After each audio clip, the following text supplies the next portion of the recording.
Hello and welcome. I'm Tom. And I'm Amy. It's great to be here. Great to have you. So today we're exploring the, well, frankly surprising world of natural medicine and plant-based remedies. We're drawing on some fascinating insights from Dr. Simon Mills. He's a really well-respected herbal practitioner known globally. You've shared some excellent material with us, and our mission today is simple. Pull out the key knowledge, the practical stuff, to help you get well informed on this quickly. And it's such an important conversation to have right now, isn't it? I mean, modern medicine is incredible. Obviously, it saves lives. But we're also becoming more aware of, let's say, the challenges, like Yeah. the long-term side effects of some really common drugs. And of course, the huge issue of antibiotic resistance. The World Health Organization calls it a top global health threat. It makes you pause, Wow. makes you wonder if maybe we've lost touch with some basics about healing. That's a really strong point. Okay, so let's unpack some of those conventional approaches first. Our sources point to things like proton pump inhibitors, PPIs, like omeprazole. Apparently, it's the most prescribed drug in the UK and the US for acid reflux. But Dr. Mills raises some red flags. What are the worries there? The long-term stuff? And what's this rebound effect? Right. The rebound effect is a big one. Basically, your body gets used to the drug-suppressing acid, so when you try to stop, it can go into overdrive, producing even more acid. So the reflux comes back, sometimes worse than before. It makes it incredibly hard to get off them, even if maybe you don't strictly need them anymore. People feel trapped. Wow, okay, it creates its own cycle. Exactly. And beyond that, the sources do link long-term use to some really serious concerns, potential links to certain cancers, even dementias. It's a reminder that even everyday medicines can have, well, significant downstream consequences we need to consider. That is challenging. Hmm. And you mentioned antibiotic resistance earlier, which sounds, well, terrifying. How bad is that problem really? It's genuinely staggering. Back in 2019, these resistant infections directly killed about 1.27 million people globally, and they contributed to nearly 5 million deaths overall. That's huge. That many. Wow. Yeah. And yet we keep overusing them. In the U.S. in 2022, something like 236 million antibiotic prescriptions were written. And the estimates suggest maybe 30% of those were unnecessary. The UK had 30 million prescriptions in 2020. 30% unnecessary. Right. And the real kicker, antibiotics do absolutely nothing for viruses, colds, flu, they just don't work. So all that overuse, often for the wrong reasons, is directly fueling this crisis, creating these superbugs. It feels like such a paradox. We're using these powerful tools sometimes when they can't even help, and maybe ignoring or even fighting our own body's processes. Which kind of brings us to inflammation. We usually think of it as the bad guy. Yeah. Something to get rid of. But Dr. Mills sees it differently. Totally differently. And this is a key insight, I think. Inflammation isn't the enemy. It's one of your body's primary, most powerful defense mechanisms. Think of it like your internal emergency services, rushing white blood cells, the Marines, as Dr. Mills calls them, to the site of a problem to clean things up. It's smart. It's protective. So the inflammation itself isn't the disease. Exactly. The inflammation is the response. The real question isn't, how do I stop the inflammation, but what's causing it? Mm-hmm. When we just take something like ibuprofen and NSAID to shut it down, we might feel better short term, sure. But are we ignoring the real issue? Are we stopping our body from doing its job? We should be asking, why was that inflammation necessary? Look upstream. That completely reframes it. Fighting the response instead of the cause. It suggests maybe we've been, I don't know, working against our own natural wisdom, which leads nicely into rediscovering the power of plants, our original medicine, as Dr. Mills puts it. Why did we in the West move away from them? It's a fascinating bit of history, actually. As people moved into cities, closer quarters, shared water, new patterns of illness emerged. And the thinking at the time was sort of, these old plant remedies are too gentle, too slow. We need stronger stuff. Stronger stuff meaning? Minerals, even poisons, things that physicians were trained to handle carefully. The focus shifted to these potent substances, and then eventually to synthesizing compounds in labs. Pills became the symbol of modern medicine. And those old plant things, as Dr. Mills described it, got largely sidelined by the rising pharmaceutical industry. It was a definite shift away from thousands of years of practice. But crucially, not everywhere, Yeah. right? Many cultures didn't make that same sharp turn. Absolutely not. You look at France, Germany, huge parts of Asia, plants are still very much mainstream medicine, Yep. integrated into healthcare. And Dr. Mills makes this great point. He often tells patients, he prescribes herbs to call me back tomorrow because the effects can be that chronic. Tomorrow, not weeks or months. Exactly. It completely challenges that modern myth that herbal medicine is always slow acting. Sometimes it is for chronic issues, but often it can be surprisingly fast. So it really makes you, the listener, think, what wisdom might we have lost, and why does that matter to you now, especially if maybe you grew up with Calpol or paracetamol for every little thing? Could this be part of empowering your own health? And if you want a place to start understanding that power and how plants work, Dr. Mills points squarely at the gut, often called our second brain. Why is it so important? Right gut. Yeah. Well, from the second you swallow food, your gut is making incredibly complex decisions. Its lining is just packed with sensors, receptors. It's orchestrating this whole symphony of digestion, metabolism, hormones. It's constantly communicating, really sophisticated. And inside that system, you've got the microbiome, Mm. which is just mind-blowing when you think about the scale of it. Oh, absolutely. Billions, maybe trillions of microbes, bacteria, fungi, viruses living in your gut. They outnumber our own human cells, maybe 10 to 1. 10 to 1. And get this, their collective genetic capacity, maybe 100 times greater than our own human genome. It's like this vast internal ecosystem. And they're not just hanging out, are they? Dr. Mill says they're kind of running the show. In many ways, yes. They influence nutrient absorption, immune function, hormone balance, even things like kidney health, heart health, and crucially, brain health and mood.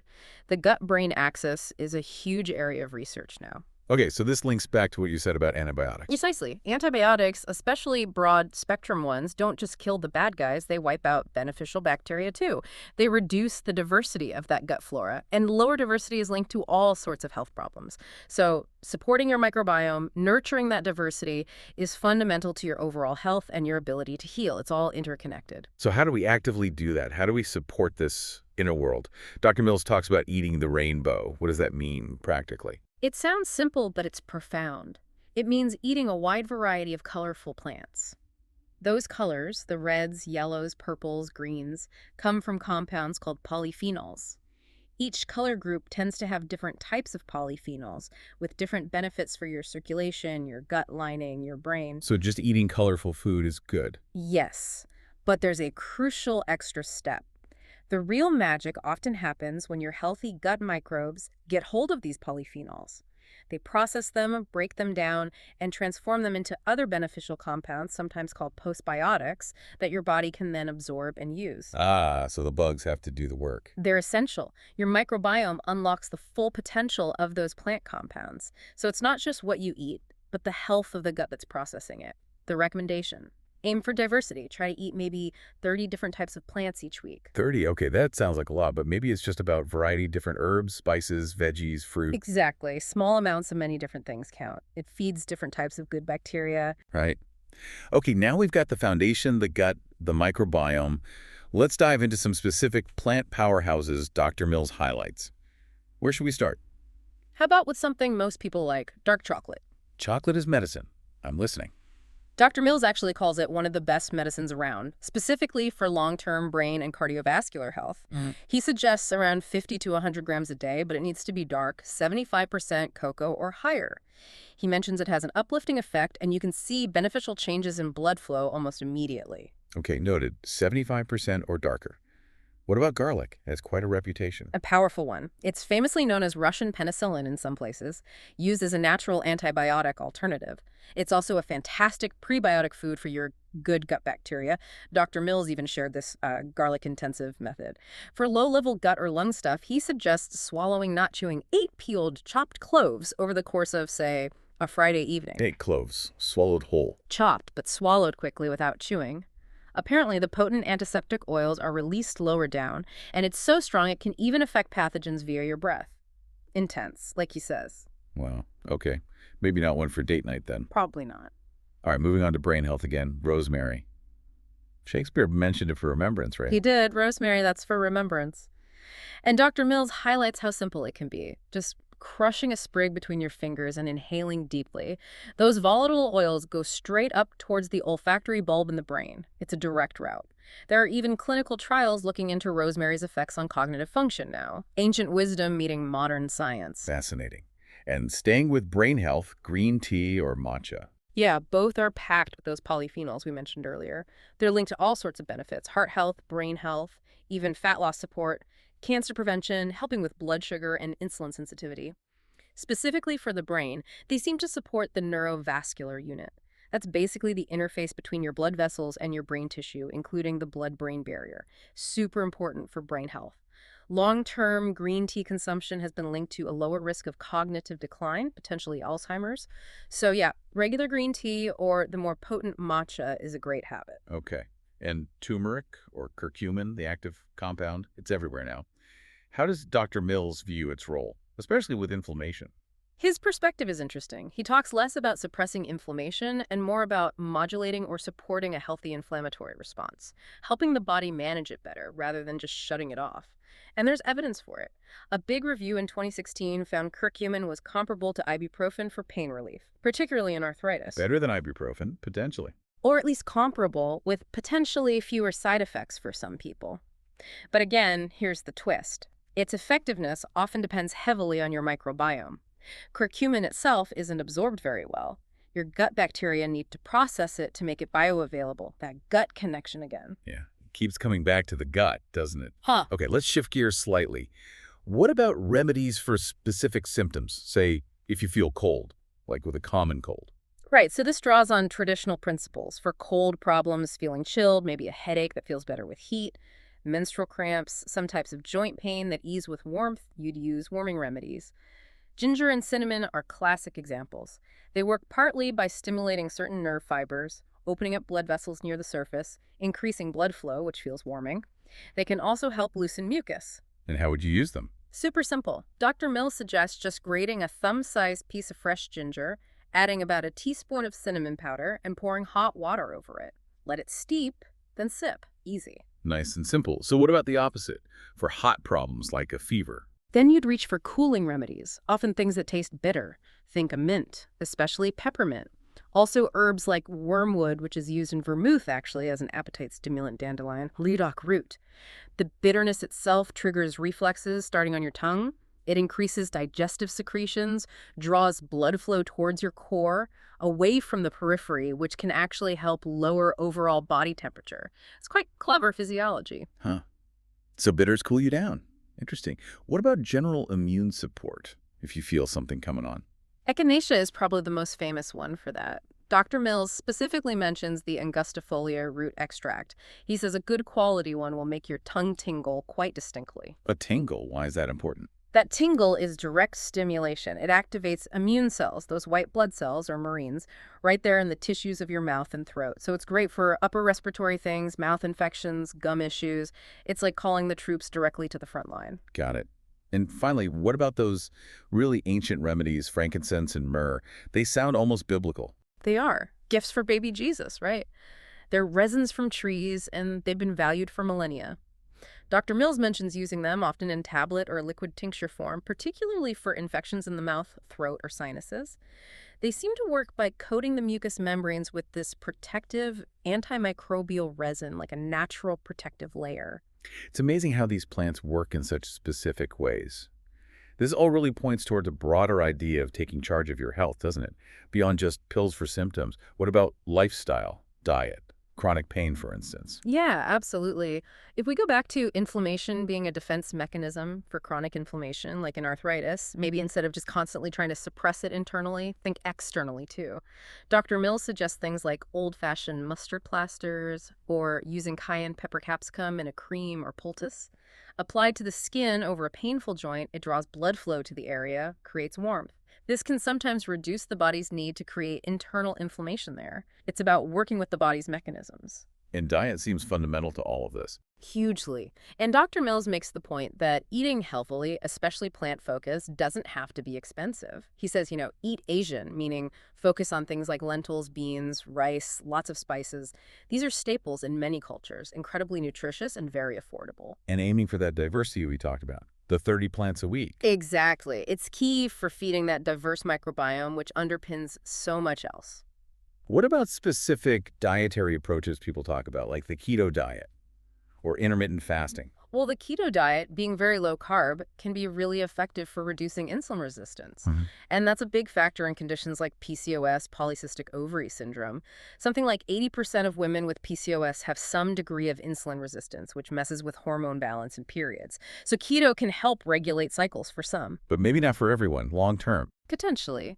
There can be concerns about long-term effects on liver or kidneys for some individuals, so it needs careful consideration.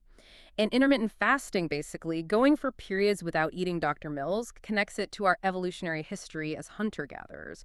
We probably didn't eat 3 square meals a day back then. So periods of fasting might actually align better with our genetics. But again, extended fasting isn't for everyone and should ideally be done with some guidance. Okay, let's circle back quickly to omeprazole and acid reflux. Because if shutting down acid isn't ideal long term, what's the alternative Dr. Mills suggests? Right. So often the problem isn't actually too much acid, it's acid getting into the wrong place, refluxing up into the esophagus. And stomach acid is vital, remember. It sterilizes your food, helps break down protein, helps absorb minerals. You don't necessarily want to eliminate it completely. So what do you do? Dr. Mills talks about the raft principle, using plants that are high in mucilage, slimy, gel-forming compounds. Think slippery elm bark, marshmallow root, or even products like Gaviscon, which is actually made from seaweed gum. These create a thick, gel-like layer, a raft, that literally floats on top of your stomach contents. It forms a physical barrier, preventing the acid from splashing back up, but without drastically reducing the acid itself. It's a mechanical solution, working with your body. That makes so much sense. It's addressing the symptom without shutting down a vital process. Exactly. It's a different philosophy. All of this really reinforces that idea of health empowerment, doesn't it? Understanding how your body works, how plants can support it. Yeah. It feels like moving beyond just being passive recipients of treatment. It really does. It's about nourishing your body, supporting its innate intelligence, its inner miracle, as Dr. Mills might say. So as we wrap up, perhaps a final thought for our listeners to chew on. Okay, how about this? We live in a world that can feel quite complex, maybe even scary sometimes. And we've often been taught to look for the quick fix, the external solution. So what might it mean for you to consciously decide to build a better boat, as the saying goes, to focus on strengthening your own internal resilience? Think about how reconnecting with nature's wisdom, like the power of these plants we've discussed, and actively nurturing your own internal systems, especially your gut, could be a really powerful way to navigate health challenges and build genuine, lasting resilience. What does building your better boat look like? That's a wonderful question to ponder, a perfect place to end our discussion today. Thank you so much for sharing all this insight. It was absolutely my pleasure. Thank you for tuning in and giving us your attention. Thank you for your attention. You can subscribe to our podcast if you like it. See you next time.